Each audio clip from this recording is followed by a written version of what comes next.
John, I think it's probably an understatement to say that we're really pleased to have our guest this week. It's David Wright. David Wright, fabulous guy to cover. Just a great, great individual, not just a great ball player. And thanks to you for getting him, and thanks to Jay Horwitz, who's helped us out once again. I don't know how many guests Jay Horwitz is responsible for, but good for the Mets for employing him and keeping the Mets legacy players going. And David Wright is one of the best of them, and really looking forward to it. Well, we'll certainly ask about that legacy. I think we'll ask about Pete Alonso. You and I will talk a lot about Pete Alonso. We'll play hit and error at the end if you stick with us on the show with Joel Sherman and Jon Heyman.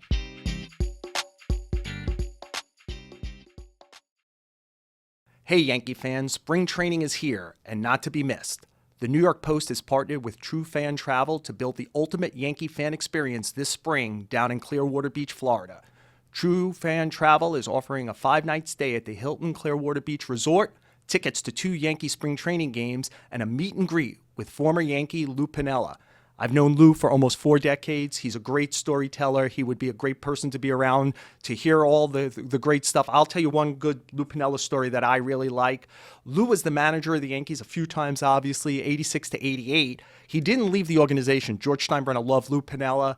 And so Lou stayed. MSG was broadcasting the games then, and Lou was part of the broadcast team in 1989. But because of who he was stature-wise in the Yankee organization and how everyone knew he was so close to George Steinbrenner, Lou decided that year he would never go in the clubhouse because it would look like maybe he was trying to Bigfoot or get the job, and he stayed out of the clubhouse. Dallas Green was the manager. Bucky Dent finished out that year after Dallas Green was fired. Lou stayed out, and you know what? It worked perfect for him. The Yankees didn't rehire Lou. The Reds hired Lou, and in 1990, the Reds won the World Series with Lou Piniella as their manager. So I'm sure Lou could regale you with stories about the Reds, how he used the Nasty Boys, but certainly his time as a player and manager of the Yankees. So join us on this special 5-day extravaganza from March 16th to 21st with access to an all-inclusive St. Patrick's Day party that includes food, drinks, and live entertainment.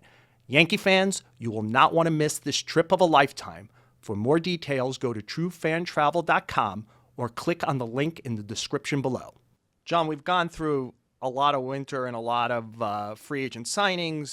The one thing, I think for the whole sport, but certainly here in New York, the lingering question is about Pete Alonso. What happens? You've done a great job staying on top of this. I guess I'll follow you, John. Go wherever you want. Pete Alonso and where you think it is and where you think it's going. Okay, well, we're doing this here on a Monday at 12 o'clock, so things have changed, things are fluid. I didn't want to back myself into a corner, but, you know, a few days ago, Jim Duquette had a report, and good job by him, that Alonso was willing to do a 3-year deal with the Mets. We didn't hear the exact amount, and of course, that's a key piece of information we didn't have, but it was a good report, good job by him. And I think a lot of people got a little extra optimistic over that. I can say at this moment, as we're doing this now, I still think there's a big gap, and they still have to figure a lot of things out. If Pete Alonso is going to go back to the Mets. We'll see. I mean, you know, we've heard other teams connected with Alonso. The first base market doesn't seem spectacular. Then again, the options for the Mets, the other options, probably don't seem great at least to fans. Maybe they like the in-house Brett Beatty at third and move Vientos to first. We shall see. But at this moment, as we do this on Monday at just after 12 o'clock, it looks like they got a lot of work to do to figure this out. Not saying it's not happening, not saying he won't be a Met, but I don't think it's close as we do this. You know, John, it feels to me a little bit like the Mets are playing a game of chicken, wondering, does Alonso actually have A, a market, and B, a market where he'd be willing to go? Like, let's say, I don't know this, but like, say the Giants were willing to do something. Would he actually want to play in San Francisco or Seattle, a place that might do the kind of contract that we assumed he'd be in line for by the end, sometime during this offseason? And I think the Mets are sitting there in play saying, we'll probably get last crack at this or something. It's Steve Cohen and the money. At this point, I think, so I have a question back to you, which is, do you think that's what's going on? Or do you think that down deep, the Mets actually don't want Pete Alonso back? Because if they want him back, it feels like they're the traffic cop here. They can go get him right now if they Right. just extend a little bit. And they're not really willing to, again, publicly what we know, and nobody's reporting this better than you. That's why I'm throwing it back to you. I just wonder, in their heart of hearts, do the Mets want Pete Alonso back?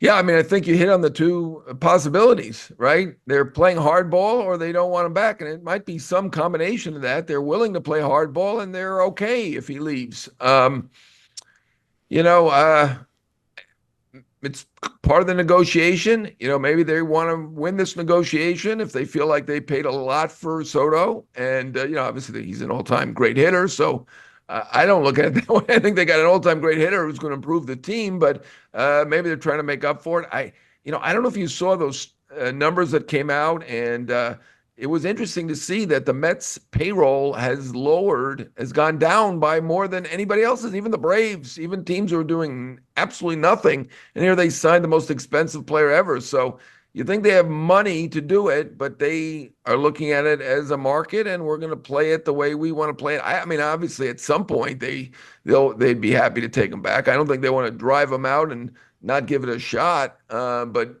how anxious are they? I think that's a fair question at this point, right? I mean, you know, certainly we know that he's willing to do a 3-year deal at this moment. That was a good report.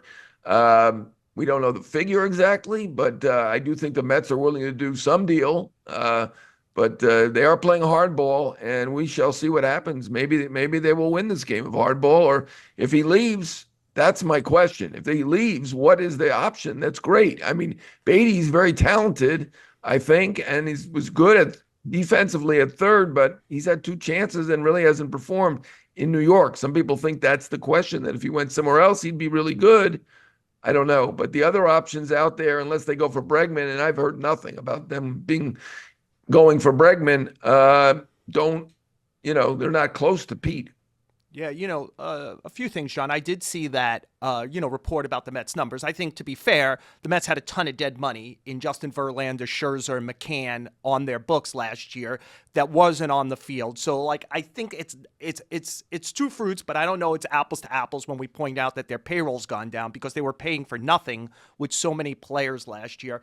And I think it's pretty clear what the Mets decided to do this offseason was anything they had to do to get Soto and then to put together enough rotation to feel comfortable to at least begin spring training in the season, and then to be opportunistic. And I expect that between now and the beginning of spring training, and even through spring training, the Mets will be among the most active teams in free agency. Forget about Alonso. They probably need at least another relief pitcher or two. They probably would like to add another bat almost any place, but an infielder would help them in that situation. So I think that they kind of laid down a little bit like the Yankees. The Yankees jumped out and did the stuff, and now the Yankees could sit and say, we're about at our payroll limit, but can we be opportunistic? Does somebody not get the starting pitcher they hope, and can we get Stroman over there and get some money off and go ahead and do something else? And I kind of feel like that's where the Mets are, and one of the things is they probably have a number in head on Alonso, and it's like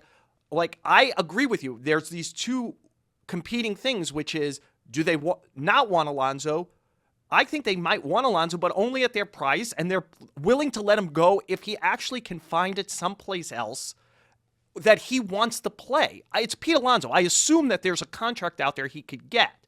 But one thing to keep in mind, the Mets offered him $7 at $158 in June of 23, which was kind of, before his final arbitration year, would have covered that and 6 more years.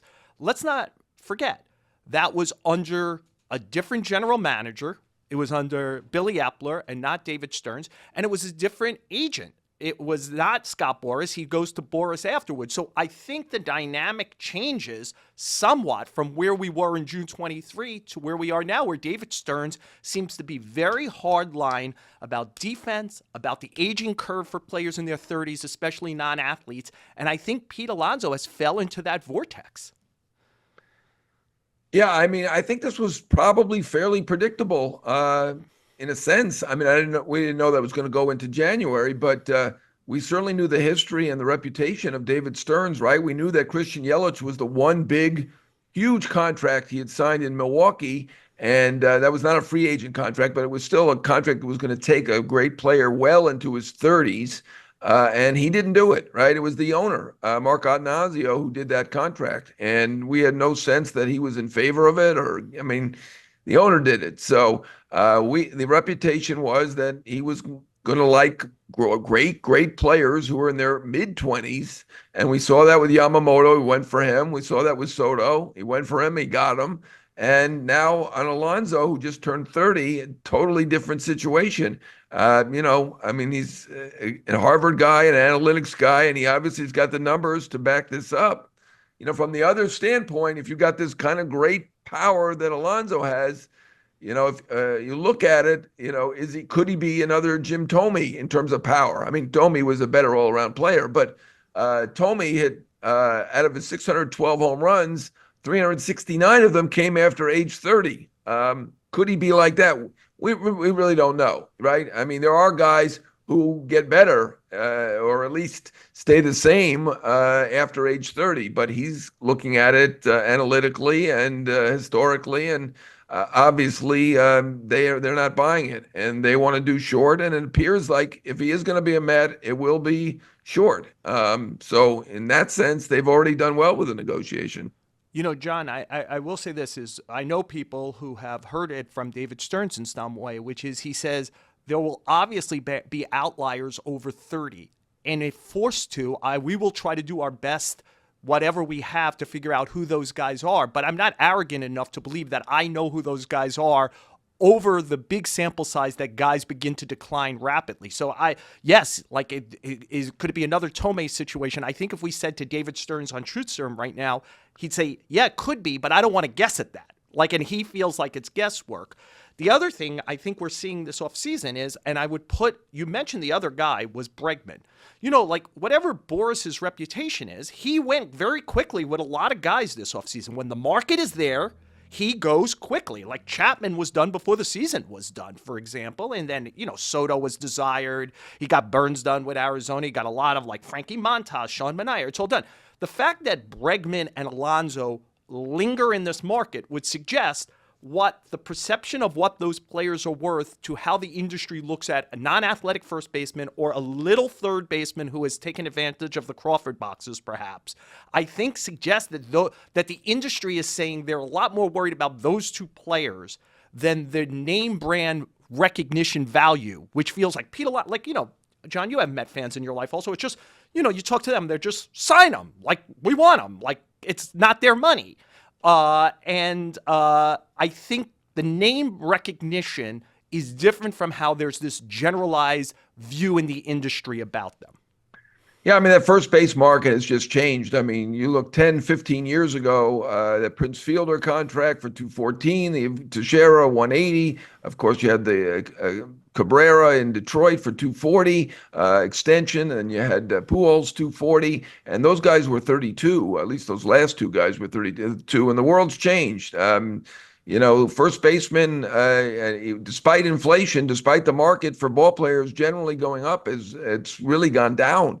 Freddie Freeman, who was a Hall of Fame bound player, got 162, less than any of those guys, and deferred. I think, and Goldschmidt got 130. So the market has changed. In this case, it might not be such a bad idea, whether the Mets or somebody else's, to be that outlier, to be that different team. If you can get Pete Alonso on a 3-year deal, that seems pretty good to me. I mean, I understand his last 2 years are certainly hurting him here with a 122 OPS plus in those 2 years, whereas he was higher than that previously. But look at it this way: that 122 is still better than Christian Walker's lifetime total, 114 or 117, something like that, right? I think it's 114 actually. So I mean, you're looking at maybe they're looking at it as a trend going down for Pete, but even going down, he's still as good or better than Christian Walker is at his best, at least offensively. So yeah, but I don't know. I think someone John, might get a bargain here, but I do see what you're saying. I do believe that the market is speaking. Bregman is surprises me because he's outstanding both ways. And in fact, the two managers who had him previously, Alex Cora was coach in Houston, and Hinch was the manager in Houston. Those are the two teams that seem to want him, if not the most, among the most. So, the Bregman one surprises me. Alonso, I mean, that's the way this first base market is going. And that's the way this power market is going. Look at Santander, who hit more home runs than Soto last year. He's still out there as well. Yeah, I think that, I think David Stearns has shown his hand a lot, not just about age 30 and over stuff, but that, one of the big difference makers is defense. And, while we could say what Christian Walker's difference in OPS plus is, he's quickly desired by the industry because he's perhaps the best defensive first baseman in the sport, and a pretty good base runner for a guy his age and size also. These are areas where Alonso is lacking.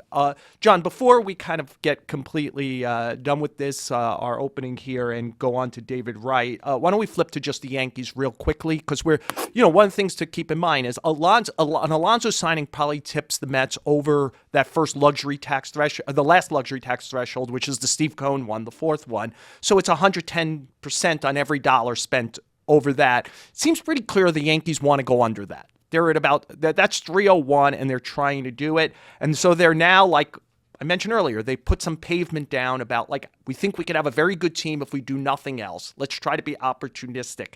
Where do you think they're at right now? What do you think they do next? Well, they're trying to trade Stroman. That would save them some money. That would help them get under that threshold. That's one thing. I do think they will at least get some depth in the infield, whether that's Brendan Rodgers or Paul DeYoung or somebody of that ilk.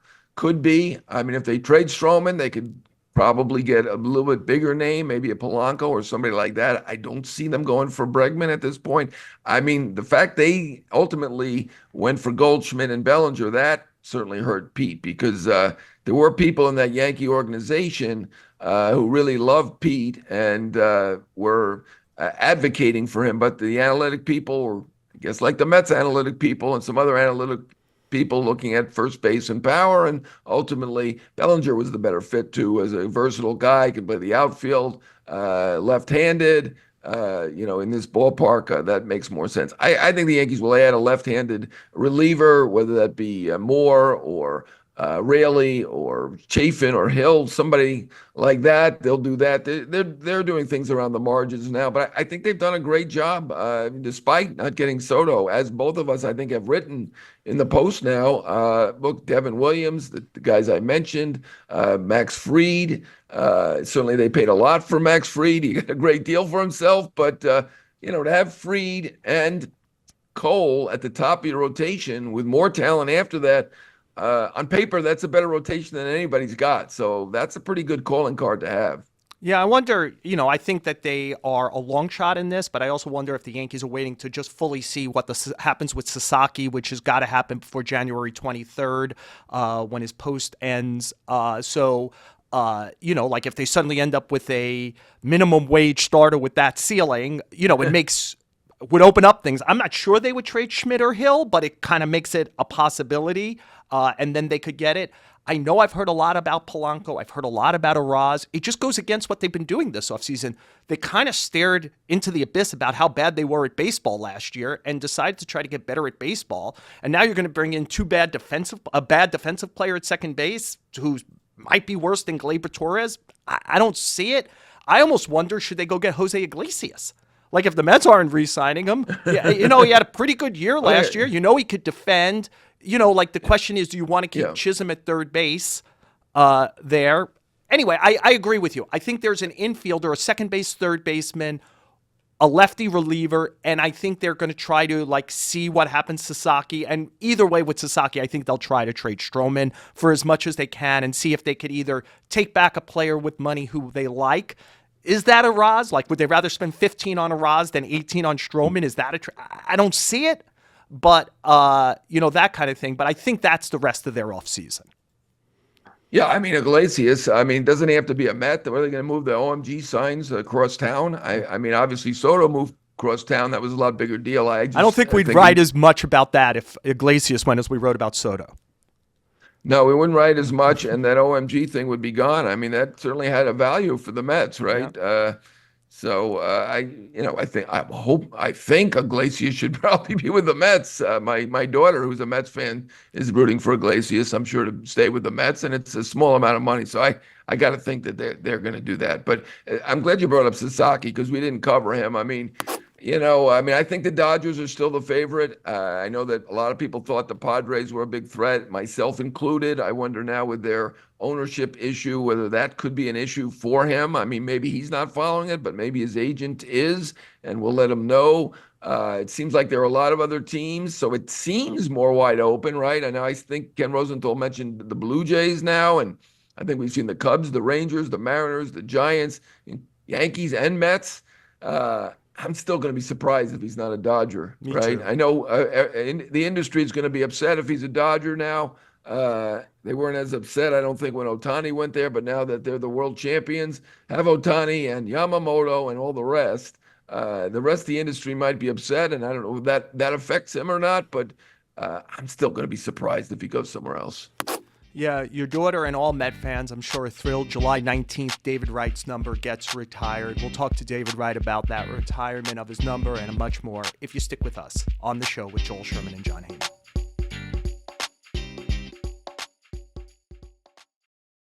Well, to say that John and I are thrilled to have David Wright join the show would be understatement. It's obviously a great time for David. The Mets announced that they'll be retiring his number 5 at a ceremony July 19th before a game against the Reds. He's also going into the Mets Hall of Fame that day.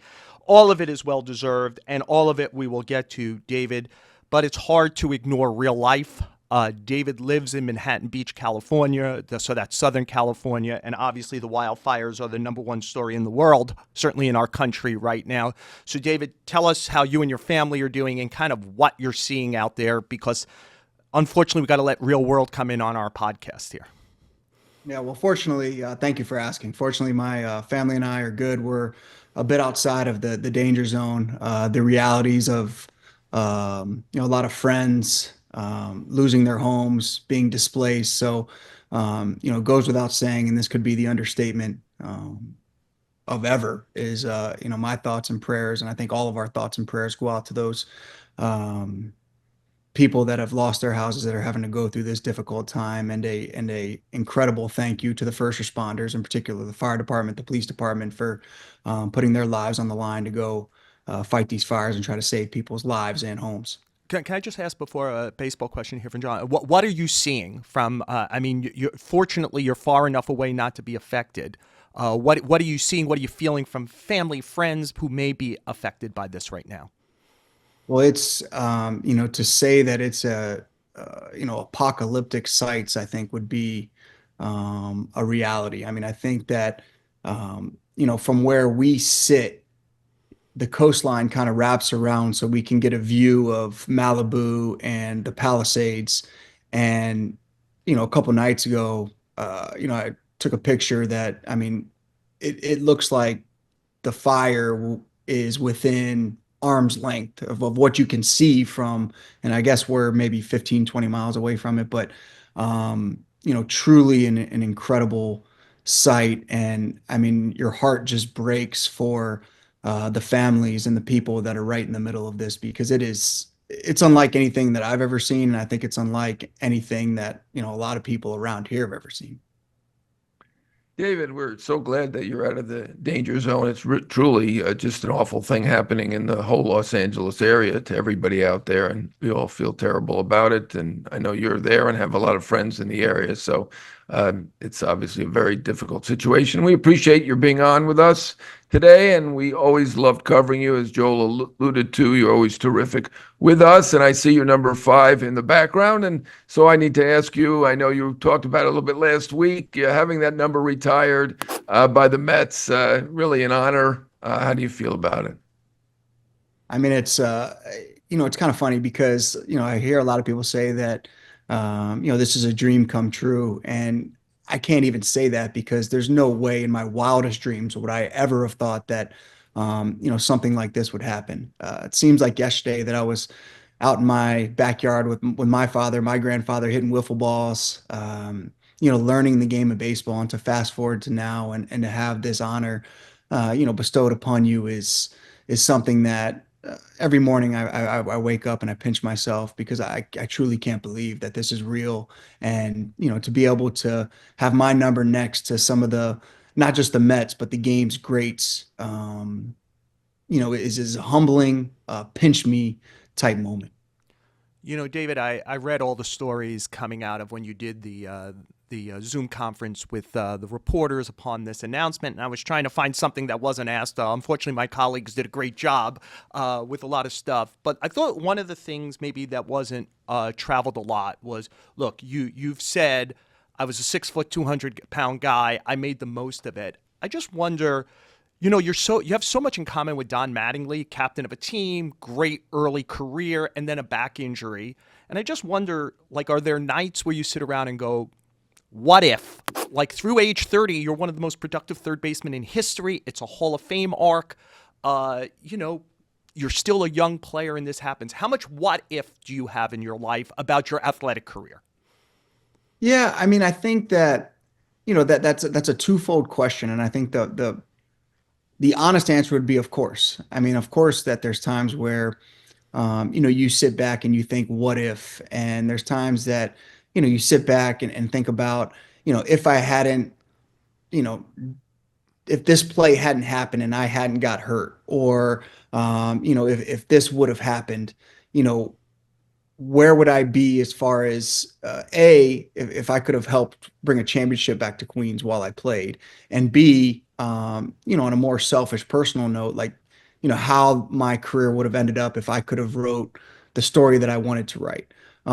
So yeah, I mean, I think that that's a fair question, and the honest answer would be, of course, that there's times where you sit back and you think about that, but if you spend too much time doing that, I think it'll drive you crazy. So I think that when I start, my mind starts drifting and I start wandering about those types of things, it comes back to me that I'm very blessed. I'm very thankful to do what I was able to do.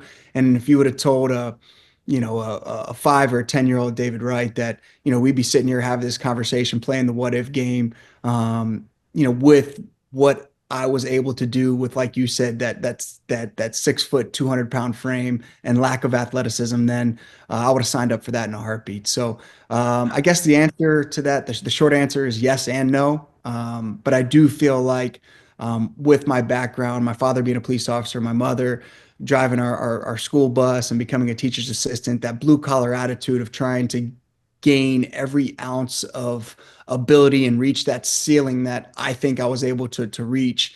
Also, while I start thinking about those regrets, brings a smile on my face knowing that I kind of left it all out there and did everything that I possibly could. Well, this question will come from someone who is also 6'2", 200 pounds, but a true lack of athleticism. I wouldn't say you have a lack of athleticism. What about, I mean, I just did the Hall of Fame voting. Joel's absolutely right. Those first decade, that's a long time. Pretty special. 888 OPS. That's pretty good number. So I just did my Hall of Fame vote. I didn't vote for you the first year. I did vote for you this year because I don't like that rule where we're knocking people off the ballot. And I noticed there's some really good players who got like 5, 6, 7, 8% of the vote, and I was concerned. So for the first time, I filled out my ballot and completed with 10 people and voted for you and some other guys I want to see stay on the ballot. I didn't quite have room for Dustin Pedroia, who has somewhat similar career to you, basically about the same WAR at 50, career-ending injury. Continue to try to play just like you. He's a gamer just like you are. What are your thoughts on the Hall of Fame, how we handle it, who's in, who's not in, and whether you feel like, I mean, Billy Wagner's gone from 10% and he's probably getting in. You're at 6%. What are your thoughts on the Hall of Fame? Well, first of all, thank you for the vote. That it truly means a lot. Um, you know, I guess that it's really cool to be on the ballot. I will be honest with you that as soon as I got last year being on the ballot for the first time, I got that thing framed right away. The letter that you get with the names on the ballot. And so I got that framed right away, and that's up in my office. So just a really, really neat honor to even be considered, and not only to be on the ballot, but to make it through the first ballot and, onto this second ballot. So really neat in that aspect. I do think that what makes the Baseball Hall of Fame special is that I feel like it's such a small, deserving group that ultimately make it to Cooperstown. And I don't think a lot of other sports can say that. Um, Baseball is really different. It's really special, and I have an incredible amount of respect not only for the Hall of Fame but the voters that place these men in the Hall of Fame, because it's a tough job. Looking up and down this list, you can see names that obviously are first ballot, no doubters, but also names like you said that were really really good players. And um, and this isn't about me. This is a generalization that I think that the times of 3,000 hits and 500 homers and 300 wins, it could be curbing or maybe even coming to an end because the longevity is just not there like it was, years ago. So it's going to be an interesting time and a tough job for the voters to have to, look kind of and dig outside of those big round numbers that we're accustomed to getting guys in the Hall of Fame. David, I wouldn't undersell something. I try to make a big deal out of when the ballot comes out every year to make, because you mentioned it, when you're 5 or 6 years old, if I just tell you you're getting on the ballot, it means you're probably in the top 5% of all time who've ever played the game. Like, you just don't, there's no automatic on the ballot. I'm on the committee who decides who gets on the ballot. Like, so there's a gatekeeping to just that. I think it should be a bigger deal. It means you're one of the greatest players of all time. The question next is are you an immortal player? Right. And that's the kind of the gap there. Look, the guy who's on the last year of the ballot is Billy Wagner, who you played with. Just wonder, is Billy Wagner a Hall of Famer? For me, yes, because I think that when you look at, and I know closing games from the outside doesn't seem like it should be that difficult. And, I used to give Billy and I used to give, our closer such a hard time. It's like, what's the difference between getting the last three outs in the ninth and getting three outs in the third or fourth? It's, should be just as easy. And that's not the case. I think that having seen Billy do what he did and how dominant he was, and obviously I'm biased because I played with them and I'm friendly with Billy and I keep in touch with Billy, fellow Virginian, by the way. And I'm rooting for him to get in. I would say, for sure, his dominance over his career in closing games. And, I made fun of a few, a couple seconds ago of saying that it's not that big of a deal getting those last three outs, but it truly is. It is intense. You need the right mindset. You need the stuff. You need the talent, but you got to be tough because there's times where you're going to give up the game and the blame falls squarely on your shoulders and they're going to give you the ball the next day and you're going to have a short memory and overcome that. So I would say I'm glad to see that he's above that threshold right now, and I hope he stays that way because I think he's deserving. Yeah, I don't know what's going on or what went on in Virginia, but there were a ton of great players, right? Zimmerman, Kadire, the Uptons. I think they were all from your area. I'm not sure exactly where Billy was from, but I think they were all from your area. So that's pretty amazing. I want to turn it to the current Mets, and what do you think about what they've done, what's going on, and generally, and the signing of you were so good you were able to sign one of those long contracts, but it certainly wasn't for $765 million. What do you think when you saw that? And generally, what do you think about what Steve Cohen and the Mets are doing these days? Yeah, I mean, it's fun to sit back and watch from afar to see the push that the Mets are making for National League Baseball to take back over in New York. And it's fun.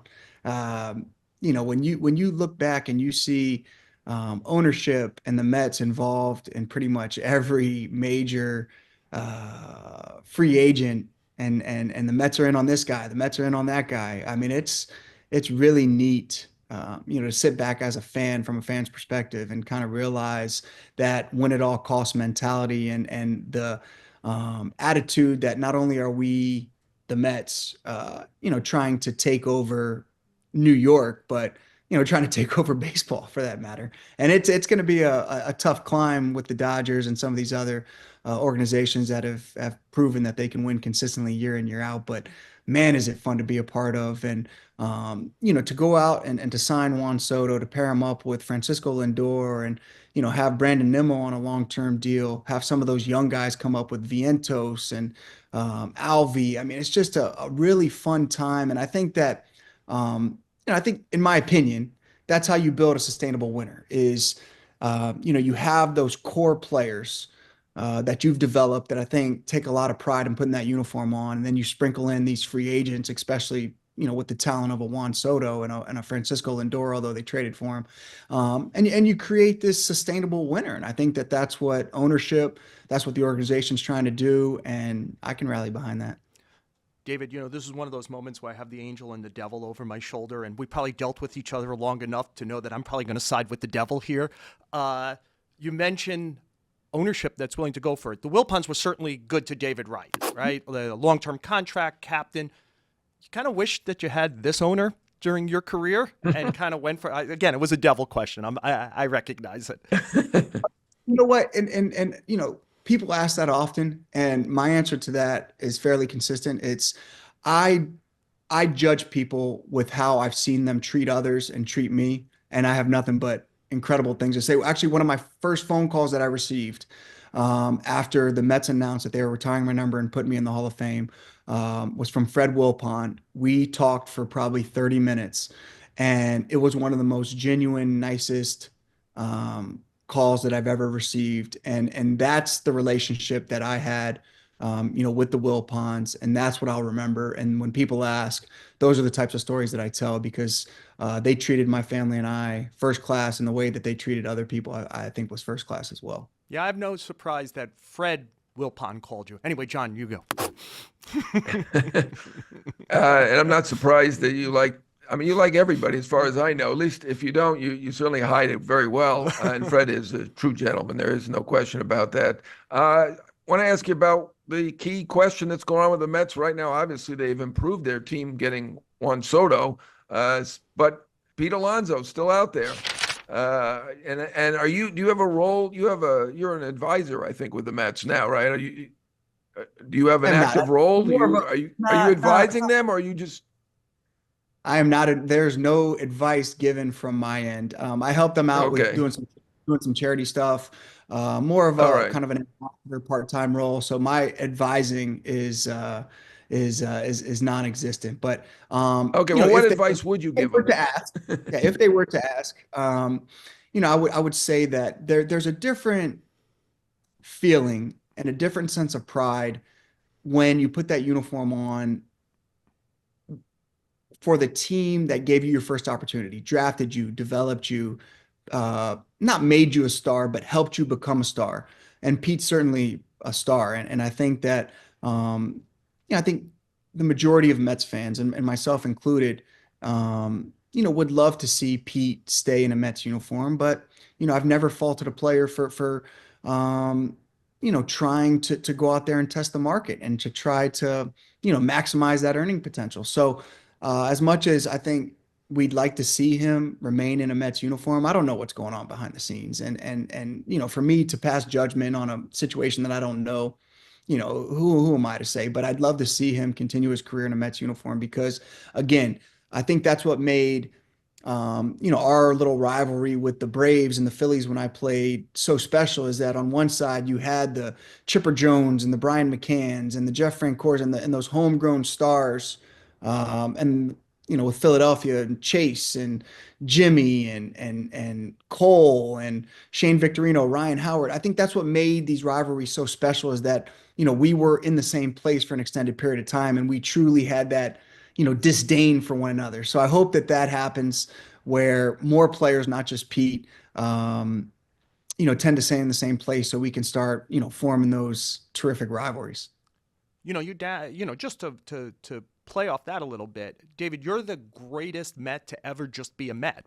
Like, Seaver left, Hernandez came from someplace else, Gary Carter came from someplace else. It's the thing that Pete Alonso would have a shot at, besides the retired number and breaking a lot of records, is he would join someone like you. The Mets haven't had that. if I kind of go back, you talk about the rivalries. So obviously, John and I were there for all of this. You got to the World Series in 15, and yet I think the best Met team of your time was '06. You don't get to the World Series. And just sitting in the park that night when Andy Chavez makes the catch, I'm like, oh, the Mets are going to the World Series. Like, I had no doubt about it. I just wonder, do you think it was your best team? And again, is that one that keeps you up at night, maybe in a way that 15 doesn't, where it was a surprise run to the World Series a little bit with really great young starting pitching? It's fun to think about that, and I love talking baseball, and especially with you guys because you guys are so knowledgeable. But if I wish that I could trade, and this has nothing to do with our pitching staff in '06, but if I could have the pitching staff of 15 with the offense of '06, I think that would be the combination. And you guys probably remember this, but El Duque was our number one in '06. He hurt his foot running in the outfield like a day or two before he was supposed to pitch game one for us.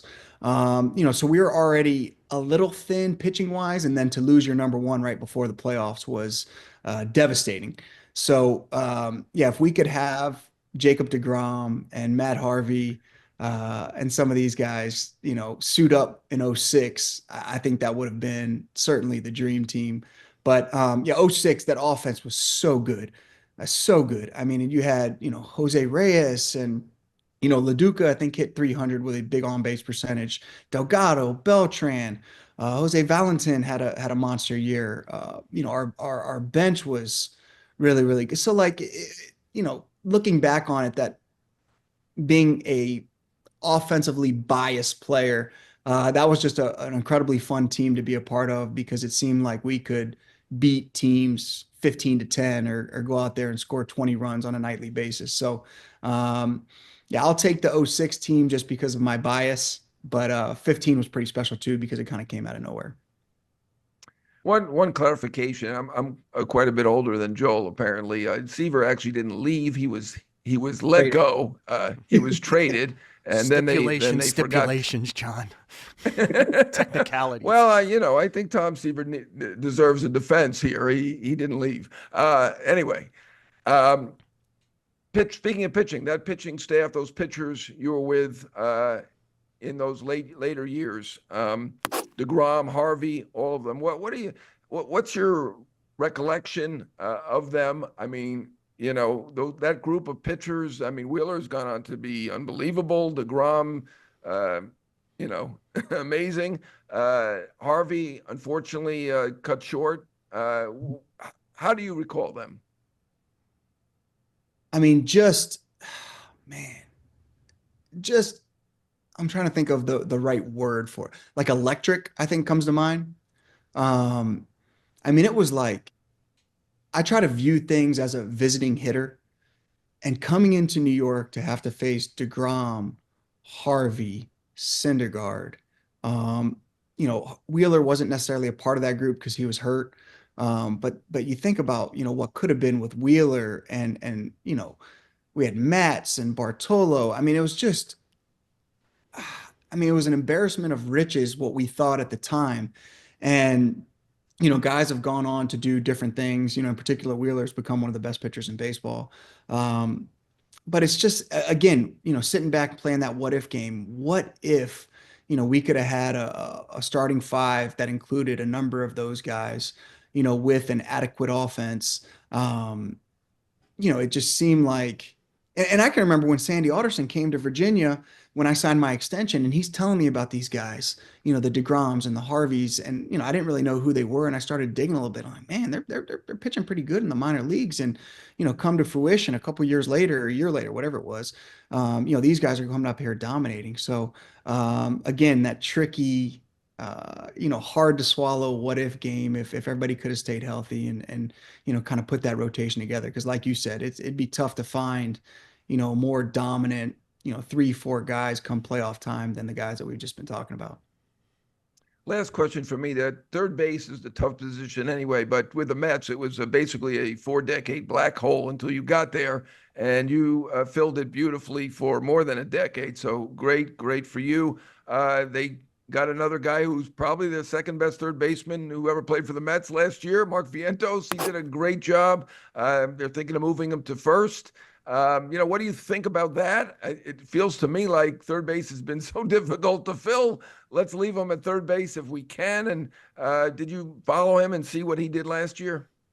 Yeah, amazing. And I got to know Mark when he was in the minor leagues. He was one of these guys that when I'd come to spring training and hang out for a few days, he'd be the first one over there to try to, talk some baseball and not necessarily, the stuff on the field, but he had a lot of great questions about, managing your time, dealing with expectations, things like that, I kind of realized at a relatively young age that he had a pretty good head on his shoulders and that he might have a chance to be a good player. And he showed that last year. For him to get the opportunity that he got and just take it and run with it was really impressive to see. And everybody always talked about, how he struggled on defense. And I thought he played pretty good over there. So, again, it's a good problem to have when you have the season that he had, and there's some chatter that he might be even better at first base, and to be able to, fill that position with some of the other younger players that are on the organization. That's a good problem to have, and I think that that's going to become the norm with the Mets with David Stearns running things. So, good for him. I'm genuinely rooting for him, and what he did last year was incredible, and I tip my cap because it was dominant, is what it was. John, I swear I'm not doing it because of the Tom Seaver thing, but Howard Johnson on line 2 about the four-decade black hole at third base, just for the record. I happen to know that Hojo does not watch our show, and we're on tape also. That's another factor in that, so that's why I can't believe that. David, I think it's a way to wrap up before John and I start throwing fists here. I just want to. I think I should be the moderator yes, here, and I should. Yes, this is. Come on, I was right. Seaver needed. If we could start over, I'll ask the questions, and you two go at it. This wasn't me. Meet the press. This is meet the depressed. Fair. So anyway, I think the way to wrap up here is, David, obviously you have young children, but what do you want to? You're still a young man. You turned 42 last month, I believe, or you turned 42. You just turned 42, right? Right, last month, and you're a young man. What do you want to? Is it baseball? Is it entrepreneur stuff? Do you just want to be a dad for a long, do all the dad stuff? Tell us what the next 10, 15 years for David Wright will look like if it went perfect for you. Well, I am loving. I've been, again, blessed and fortunate to be in the position that I am now. But being able to coach my kids. I got 3 kids: 8, 6, 4, girl, boy, and they're so different, and they're into different things. My oldest, I coach her. I told each kid I'd coach one sport. So my oldest plays soccer. I know nothing about soccer, and we lost an absolute heartbreaker this fall in the semis in her little soccer playoffs. And that you do want to talk about regrets. Like, I'm sitting there and like, what if I would have done this? These substitutions would have gone a little better. But that's fun. And then my middle plays softball, and I'm really enjoying that. And then my youngest just started baseball this last fall, so I'm gearing up for the spring season. I was fortunate enough to hear from the commissioner a couple days ago that he reserved the Mets for me, so I don't have to, wait in line, put my name in the hat to reserve the Mets. So he went ahead and did that for me, which I really appreciated. It's, it takes your number getting retired around here for them to reserve your team for you. But we got that going. So it's just I'm really, really fortunate, and I'm really, really thrilled to be in the position that I'm in, to be able to spend time with them and coach their teams as bad as I am at coaching some of these sports. But it's, to answer your question, I love being involved at an arm's length with the Mets right now, and they've been incredibly gracious and welcoming me, to the organization, kind of doing what I want to do. But I'm really, really satisfied here with watching these kids grow and being a dad and Coach David.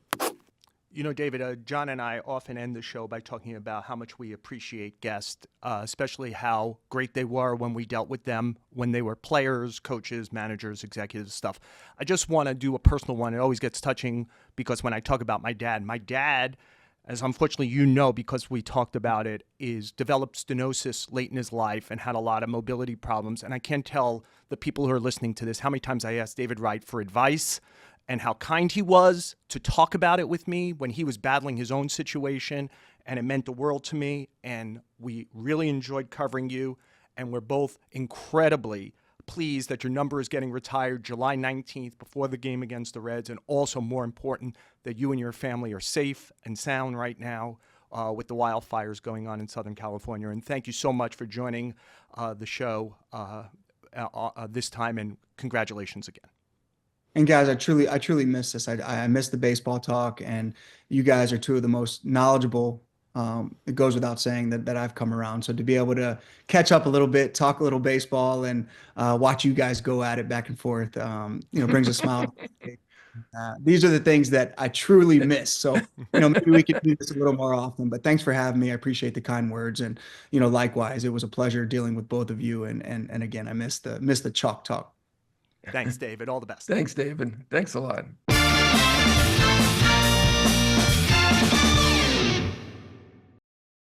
John and I, of course, thank David Wright for joining us on the show. John, hit or error? I'm going to give a hit. I'm not sure it's if it goes to Justin Verlander or his agent, Mark Pieper, but $15 million. And I know Justin Verlander is one of the greatest, Verlander, I should say his name correctly. He's one of the greatest pitchers of all time. I do believe that.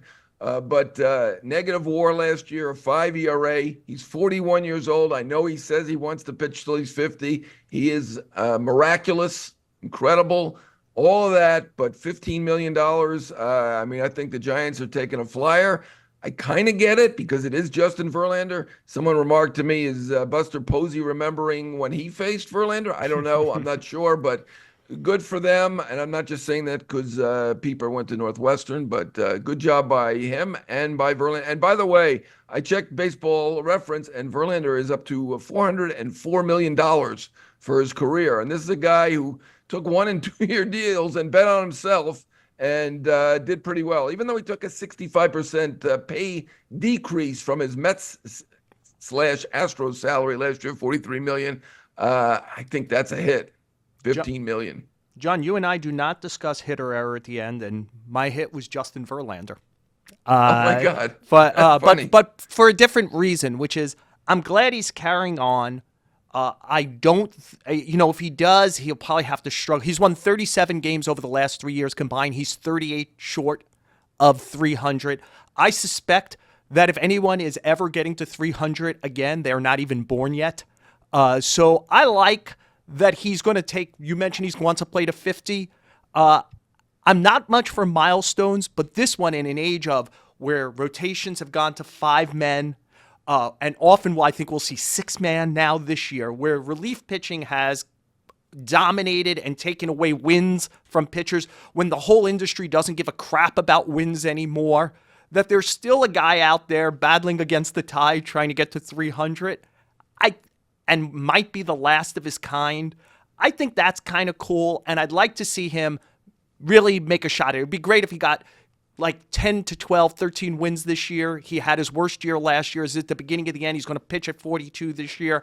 But, John, for a hit, I'm going to enjoy seeing if a guy can make a real run at something we'll probably never see again. Well, if he does that, 10, 12, 13 wins, he's worth that $15 million, and maybe he will because, as I said, he's miraculous. He is an all-time great. He is amazing, but it was different for me to see a guy who had a 5 ERA and is 41 years old get $15 million. I mean, Charlie Morton got $15 million also. Maybe that's the going rate. Max Scherzer's still out there. Clayton Kershaw is still out there. We shall see. Now, Kershaw probably has to go back to the Dodgers. That hurts your negotiating a bit, but I'm with you on Verlander. Really an amazing talent and athlete. Well, we'll see. We still got a lot. Max Scherzer's still out there also, isn't he? We'll see what and Kershaw. Yes. Yeah, but I think we all think Kershaw is going to kind of let the season begin and then go back to the Dodgers if he pitches next year, right? He has little choice, and he might play half a year, so he's not going to get that $15 million. That's the going rate for one-time superstars who are 38 and up. Right. Well, John, I don't know if you noticed, but I'm in our studio at the Post. And nice. I think this is where we'll try to do a lot of our shows from when you and I are together again. Since it really is nice. And I wouldn't have gotten through it without Tommy, Ryan, and Sam, who kind of like set this all up for me here. This is much nicer than my background in my apartment or all the lousy hotels we've done shows from over the time. So I want to thank them all for making this possible today. Apple, Spotify, wherever you listen to podcasts, please, subscribe, rate, review the New York Post YouTube page. Give us a view, because then you could see this background here. See, John always has the nice Miami background if you're watching. Yeah, you this. were trying to beat me on the background. You now have done it. Good job. So that's a good thing there. And please keep listening to us. We're getting closer to spring training. Stick with us on the show with Joel, Sherman, and Jon Heyman.